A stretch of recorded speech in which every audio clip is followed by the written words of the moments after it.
Ever since the 16th century, when the church was canonizing a saint, a person would be appointed to be the skeptic, or argue against the potential saint. This person was known as the devil's advocate. Today, I will play the part of the devil's advocate. I'm Nick Boratenski. This is Kyle Hyman. Welcome to Devil's Advocate with Nick Boratenski. Thanks for being here, Nick. Thank you for having me, sir. Today, I want to talk about something that I try to do as much as I can. I'm not really great at this, but I've tried, and our family has tried, not to do shopping, go to restaurants, basically anything that would make somebody else have to work on a Sunday. We know that, as Christians, we're supposed to keep holy the Sabbath, and then, what does that mean, And one of the things is that we shouldn't be working on Sundays. Now, there are certain occupations, like we need people working in the ER on Sundays because people get injured on Sundays. Our parishes do a lot of their work on Sundays. So a lot of people, ironically, that work for the church have to be working on Sundays, our priests especially. But one of the things that I think we admire about places that close on Sunday for Christian reasons, they want their families to be able to be home on Sundays. We admire that and say, oh, that's so great that they're doing that. We might be bummed that we can't shop there on a Sunday or use their services on a Sunday, but we respect that they are looking out for the families. But then we'll go around and go shopping and things like that, which is then supporting an industry that has to have people working on Sundays. Not that, I'm going to be realistic here.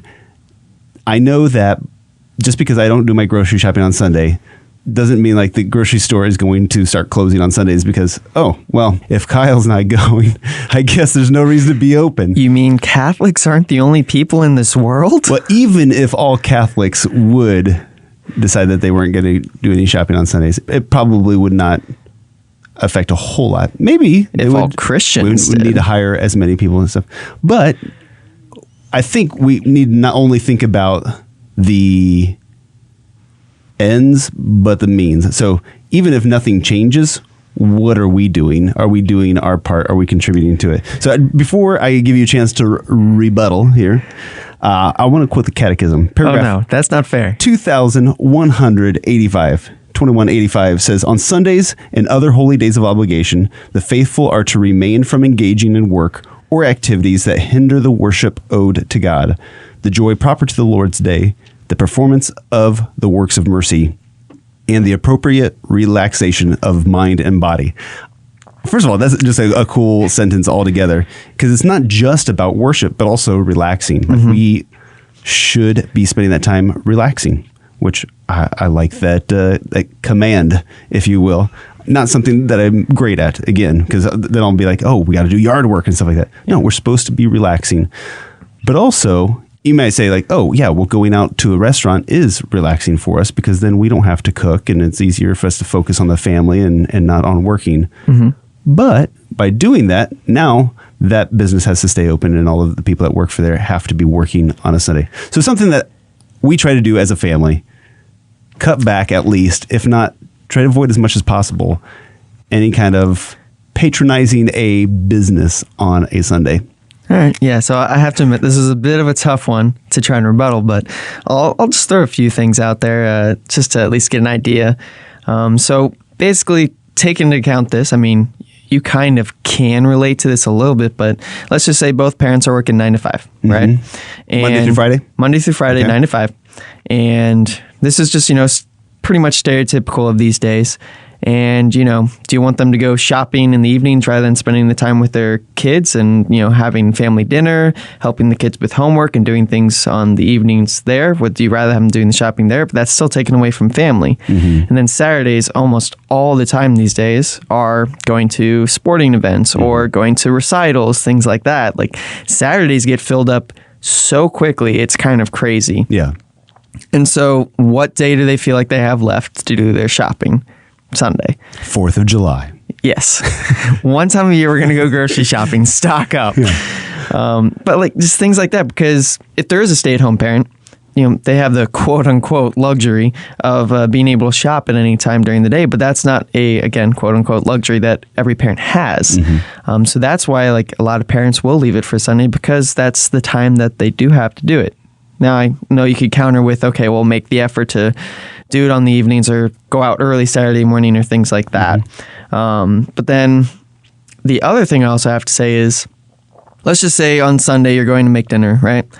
All of a sudden you realize, oh no, I'm out of this. I don't have this ingredient for dinner. I'm out of milk. Who drank the milk? We were supposed to have enough to get through the weekend. Then what do you do?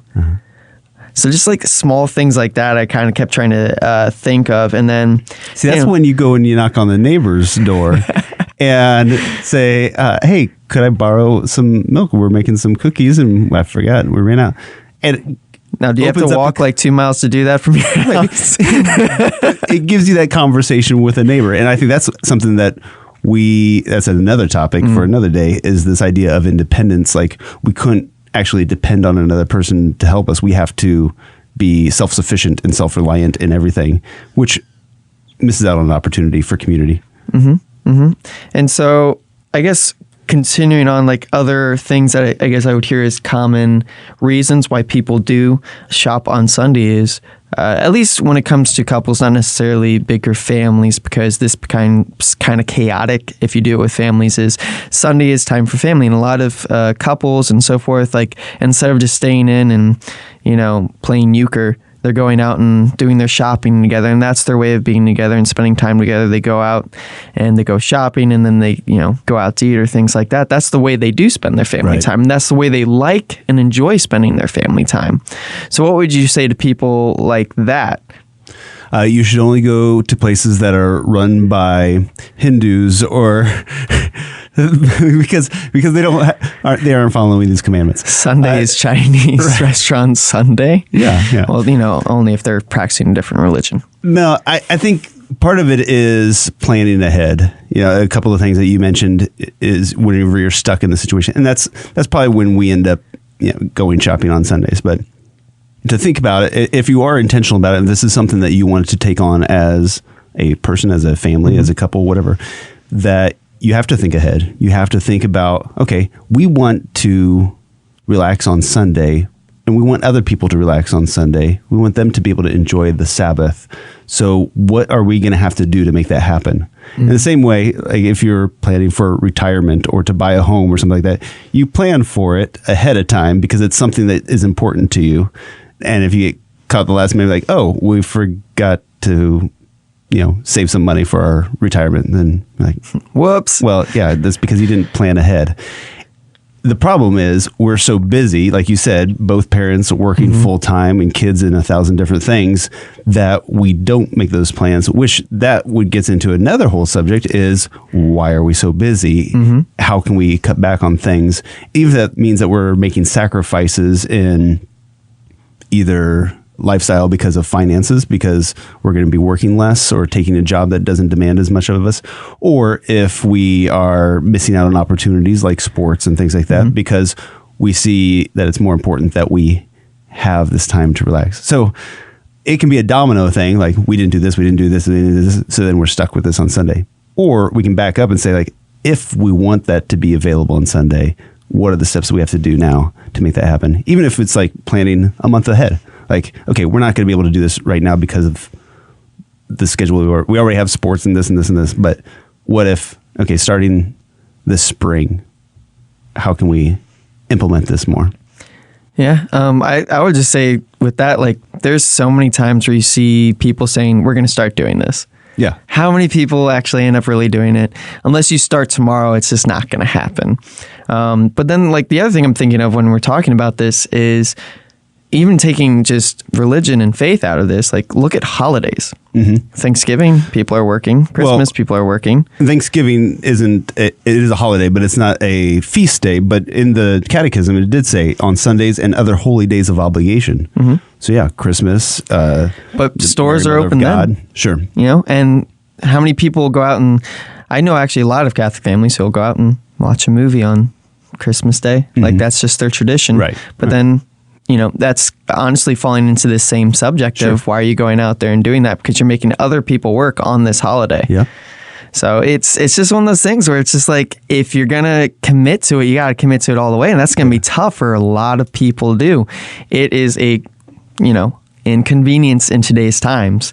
And then again, like, what's the alternative? Let's just say somehow we all did take Sunday off, and like businesses just, they don't see the purpose of opening on Sundays. How much does that actually hit our economy as well? I mean, well, you still need your groceries, Yeah, I mean, people still need them, but like a lot of people do it on Sunday, non-Catholics. Right. But the economy taking a hit shouldn't be a reason for us to not do something that we're obligated to do by the Catholic Church. See, unfortunately, I can't argue that, Kyle. Okay, so I know you're playing devil's advocate and you're trying to see the other side, but Is this something personally that you have thought about or tried? Personally, I do my best to avoid it, besides the occasional, the whole, oh no, I don't have this ingredient for tonight's dinner thing. That has happened to me. The big one for me, the hardest to avoid, is traveling. Stopping at a gas station, or if you're traveling, you don't have food with you, stopping to eat something. Or the biggest one is when I'm flying. Like, if I have the choice of flying home, like when I'm doing a speaking engagement or something like that, I could fly home on Sunday and be home with my family earlier, or like stay an extra night and fly home on Monday and not travel. Of course, I'm going to fly home on Sunday so I can make it home. You're making people work, Kyle. I know. But the moral of the story, I think, is to try it, to work on it, to make an effort and not just think of Sunday as it's Saturday continued. But I think that's actually another part of it, is it sets it aside as something different and makes us think about, why are we not doing this today? Oh yeah, it's the Sabbath. We're supposed to be focusing on prayer and relaxation. So check out paragraph 2185 of the Catechism. The whole thing is about Sabbath around there, so in that area of the Catechism, if you want to check it out. Yeah, I'll just sum up my final argument as convenience. Convenience, yes. But what about convenience, you guys? All right, well, thank you for joining us, Nick, for Devil's Advocate. Are we on the same page then? I think we'll have to agree to disagree on this one, Kyle.